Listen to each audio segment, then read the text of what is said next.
Today, we're looking at why GTA 4 is one of the best Grand Theft Auto games to ever be released, whether it be the physics, the details, and of course also the story. We're looking into all that today and more. So if you guys do enjoy this video at any points, you already know what to do. Subscribe and put on post notifications, and of course drop a like as well. So today, GTA 4 does turn 17 years old, of course. And we're going to start off with the fact that Rockstar put a lot of attention to detail as well as the realism and the fact that it takes place in the state of New York.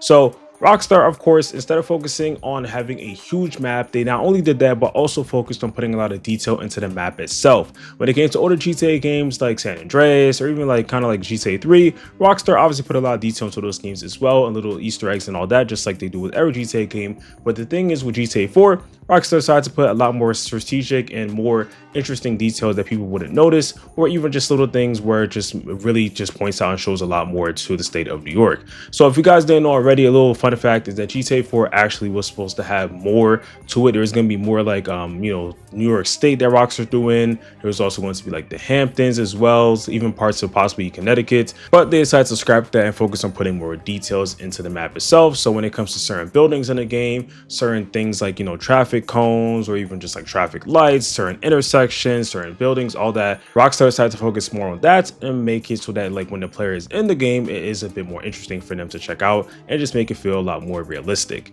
Now, besides that, the physics engine, of course, did get an upgrade. Rockstar used the new Euphoric engine or Euphoria. Compared to the older GTA games, they had all right physics, and they obviously have more realistic physics, especially to some of the games at the time. But you could definitely see the huge difference and huge jump that started with GTA 4 and how Rockstar has continued to use it now in GTA 5, as well as RDR2 with more improved, of course, with the Rage engine finally being used and other new updates and changes coming out to that. But when GTA 4 first came out in 2008 and people are realizing the physics that a game has like that, when video games are still somewhat in its early phase, it was pretty cool to check out, and it's something that people could definitely never forget. And kind of going in with the physics is also the driving. I know a lot of people don't like it. A lot of people are going to say, well, the driving is terrible, the driving is slow, it's sluggish, whatever. But honestly, I am pretty much a fan of it. I think it just adds more realism to the game. It makes it feel like you're actually driving a real car. When you're driving a car, there is going to be weight to it when you turn. There's going to be times where it's going to be going a little bit more slower. It just depends. It just comes down to the physics of the car itself too. So I feel like having that in a GTA game is pretty cool. If there was an option to turn it off, I feel like that would make it a lot more better for some people, since now they could choose, okay, well, if I want to drive this car, then I could, decide to do it with kind of more normal driving or, classic GTA driving. Or if you want to, you could just use the realistic driving. So Rockstar most likely could do something like that in GTA 6, or possibly just have some type of balance between both of those, which I think is going to be better. No hate to GTA 5's driving. I think it is pretty good, but I do prefer GTA 4's. But it really just fits with Liberty City itself. I feel like if it did have the same type of, driving physics in GTA 5, it would be a little bit weird. So I think Rockstar did pretty good with it, but if they could find a balance, that definitely would be something that people are going to like a lot when it comes to GTA 6. All right, now we got to get into the side DLCs. So realistically, Rockstar did have somewhat kind of DLCs in a way when it came to Liberty City stories as well as Vice City stories. Of course, they're not official DLCs to the original games, but they are kind of seen as one, since you're playing the same map, different time frame a little bit, as well as a different protagonist. So we're gonna say that they kind of had that first, but for GTA 4 to have its own first implemented DLC, as well as kind of like a collaboration and pretty much make it into one specific pack, well, GTA 4 definitely was the one that kind of started it all. And obviously a lot of people did like the Baldigate Tony as well as the Lost and Damned. Now, things with these, I think there was some articles as well as news stories that saying that it did kind of fail. It failed in Rockstar's eyes mainly because I guess they just had a projection of how much money they expected it to make and how successful it was going to be, and it was a lot more lower. So from a business standpoint, it could be seen as bad, but from a player standpoint, it is pretty seen as good. But that could be one of the reasons why they haven't decided to continue on with any GTA story DLCs from then on. But obviously, everybody loves the GTA Baldigate Tony story as well as Lost and Damned. It's great stories, great protagonists, of course, that Rockstar chose. And most of the missions in those games, even though it's like about 25 missions for each game, it is a lot of content that's being added, especially since you got thrown the fact Rockstar has side content with additional characters as well as other things to check on the map. So it kind of feels like it's almost like a full GTA game that Rockstar re-released, but just with a lot more better. Even though it's in the same map, there's a lot more new things to check out, as well as just new weapons, new vehicles, and all that. So Rockstar did pretty cool with that, and I think that's one of the best features for sure, and one of the best additions to GTA 4 that Rockstar decided to go with. Now, kind of going in with that, we have the story of GTA 4 and, of course, also the DLCs as well. Rockstar did decide to go for a more serious tone when it came to these, especially when it came to GTA 4. The beginning of GTA 4 was a bit slow. You know, it's kind of just focusing on Nico getting a little bit like used to Liberty City, you know, just being a new immigrant from, you know, a different country, which I feel like Rockstar did, you know, kind of do that really well. It does like make the game feel a little bit boring from a player perspective, but from a realistic and story perspective, it makes a lot of sense. You know, when you first get to a new country, you're probably not gonna be, you know, shooting people and just stealing cars and all that. It takes time to kind of, you know, build your wealth up and, you know, start from the bottom. And I think that's kind of how Rockstar does it for every GTA or, you know, whatever story that they have. You're gonna start from the bottom. You're gonna have like not enough money, or, you know, just have an average amount of money like GTA 5 or even GTA 3. Then eventually you build your empire. You know, just like all the other Rockstar games that they pretty much have. So they did pretty good with that. And then eventually, you know, Rockstar does have, you know, the endings to GTA 4, which I'm pretty sure everybody knows how that's go. I like how Rockstar had different, you know, options that you could choose for the ending, and it really just came down to you, as well as also different options that happen throughout the story.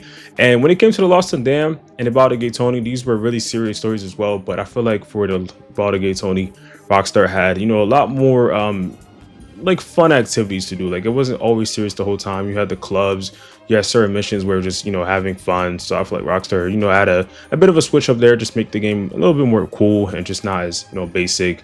And then for the Lost and Damned, it was more serious and, you know, kind of like on the same level of GTA 4.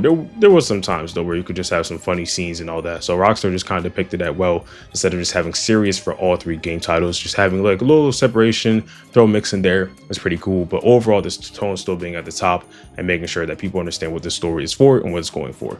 Now, we also, of course, got to talk about multiplayer. So this was one of the first GTA games to have it, if not the first. Supposedly GTA 3 was supposed to have multiplayer, but that got scrapped. And then, of course, San Andreas kind of has it, but it's more of like, you know, you have to be like either on the same LAN or just like connected to the same PlayStation or something like that. But overall, it's not how we know GTA online as it is today. So this is the actual online feature where you can play with friends, you know, from different places. And of course, comparing it to even, you know, GTA Online or even Red Dead Online, like it's not going to be on the same level because there's not much to do in GTA 4. But back when it first came out, it definitely was something really cool to just have fun with, you know, chill with your friends, steal cars. You know, on PC, you could even use mods, of course, with, you know, not having any like bans or any issues doing that.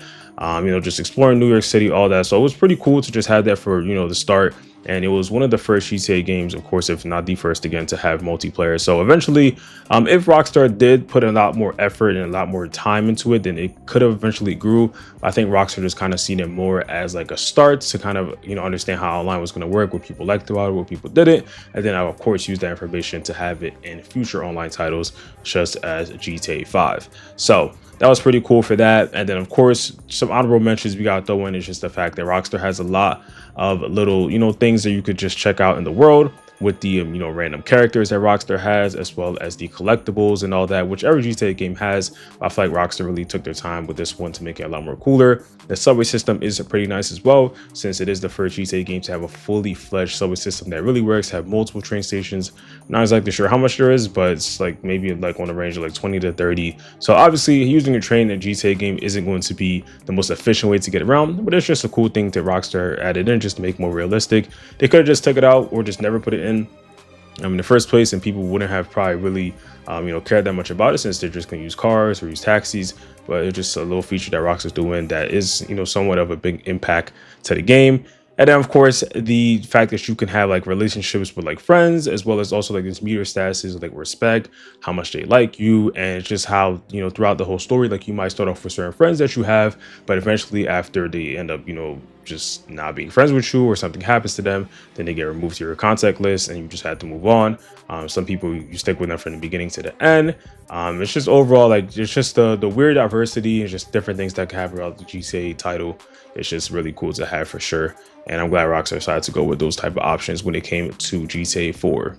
So, of course, we also got to talk about the future of this game on its anniversary. So we obviously seen GTA Trilogy, Definitive Edition, all that happen. And Rockstar, you know, got some backlash. I think overall now it's a little bit more better with all the bug fixes and updates that released. But regardless, it did have a bit of backlash when it first started or when it first came out. So that happened. They remastered those 3 titles. And then, of course, RDR1 also got its little, I wouldn't say remaster, more how do we say it was a patch upgrade, whatever it was. But regardless, it has this little remaster, little changes here and there.